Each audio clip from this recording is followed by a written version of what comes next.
And therefore, through fire and water, Canada will stand with you.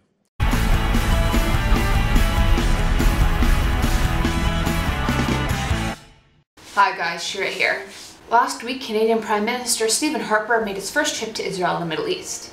If this is news to you, I'm not surprised. Don't feel bad. You are simply a victim of a major media blackout of Harper's inaugural visit. During his trip, the Prime Minister and his wife Lorraine visited the Kotel, the Western Wall, the Holocaust Museum Yad Vashem, the Kinneret, the Sea of Galilee, and various Christian holy sites. Harper met with Israel's Prime Minister Benjamin Netanyahu and President Shimon Peres, started negotiations to expand free trade between Canada and Israel, among other peace-promoting discussions, helped found the Stephen J. Harper Hula Valley Bird Sanctuary, and received an honorary doctorate from Tel Aviv University.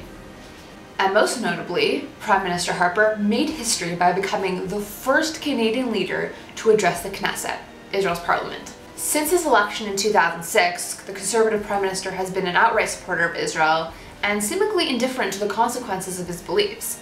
Politically, he has little to gain and much to lose. Just like everywhere else in the world, the right-wing Jews are a minority of a minority in Canada, and Canada is known for being very politically left-wing liberal. Supporting Israel will do nothing to boost votes for Harper, that's for sure. Harper supports Israel not because it's a popular thing to do, because it's not, like, at all. He does it because he's an intelligent man who sees right through the bull, which is mainstream left-wing media, and he knows that supporting Israel is the right thing to do, the courageous thing to do. But surprisingly enough, walking through the streets of Jerusalem, you had to try very, very, very hard to find any sign that a Canadian leader was coming to Israel. As a proud Canadian Israeli, I couldn't help but feel insulted. When Barack Obama, a huge supporter for Palestinians, comes for a visit, the entire city is decked out in American flags. With Stephen Harper, the world's most outspoken supporter for Israel, when he comes, absolutely nothing.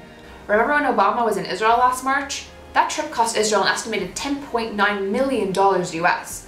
When Stephen Harper came last week, they didn't put up flags, they didn't clean the streets, they didn't finish top construction projects, they didn't plant flowers. An estimated cost of 10.9 shekels. Where is the appreciation? Now, let's get back to Stephen Harper's speech at the Knesset. I may have teared up just a little bit. You know, to hear such barefaced support from someone who has no Jewish heritage, it's practically unheard of. Stephen Harper's speech was inspiring, it was uplifting. It gave hope that there is actually somebody out there who will stand by us, even when the whole world demonizes us.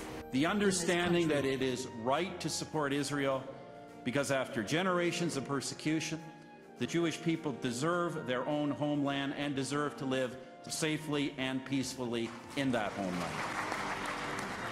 Now let me repeat that. Canada supports Israel fundamentally because it is right to do so.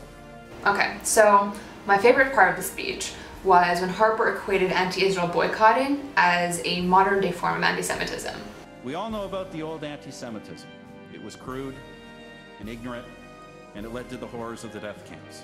But in much of the Western world, the old hatred has been translated into more sophisticated language for use in polite society.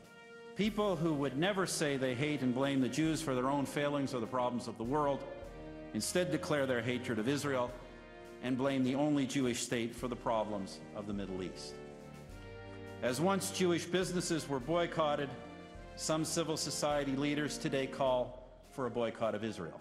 And just as Harper was saying this, he was heckled by Arab member of Knesset, Ahmed Tibi, who, along with Abu Arar, actually got up and walked out in protest.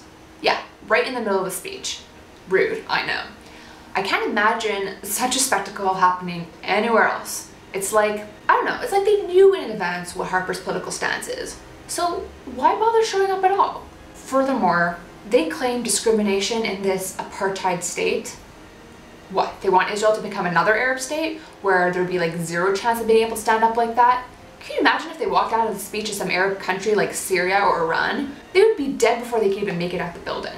So if you get all your news from left-wing Israeli media sources, you probably didn't even know that Stephen Harper had been in Israel. That's because Israel's mainstream media conducted an unofficial boycott of Stephen Harper's visit. One major TV news station devoted only 1 minute of coverage to Harper's address at the Knesset, and was just about TV's heckling of Harper and him walking out. And then the other big news station didn't cover it at all. The only coverage that I could find was in English language newspapers and English language blogs. I don't often read the newspaper. Well, that's an exaggeration. Actually, I don't ever read the newspaper, but the day after Harper's address, I flipped to the Israel Hayom, Israel Today, that's a newspaper, and all I could find about Harper's visit was a quarter-page article hidden right at the bottom of page 4. Even Arutz Sheva, a very right-wing news outlet, barely talked about it. This news site covered more about the poor family that was poisoned, like 4 to 5 articles plus, than about Harper's visit. Just a single article, which was also about TB's heckling and not about Harper's speech at all. From the layman's perspective, it just really seems like Israel wants to continue this whole poor us, no one supports us facade, instead of appreciating that there is one world leader out there that is standing up for us. We really are our own worst enemy.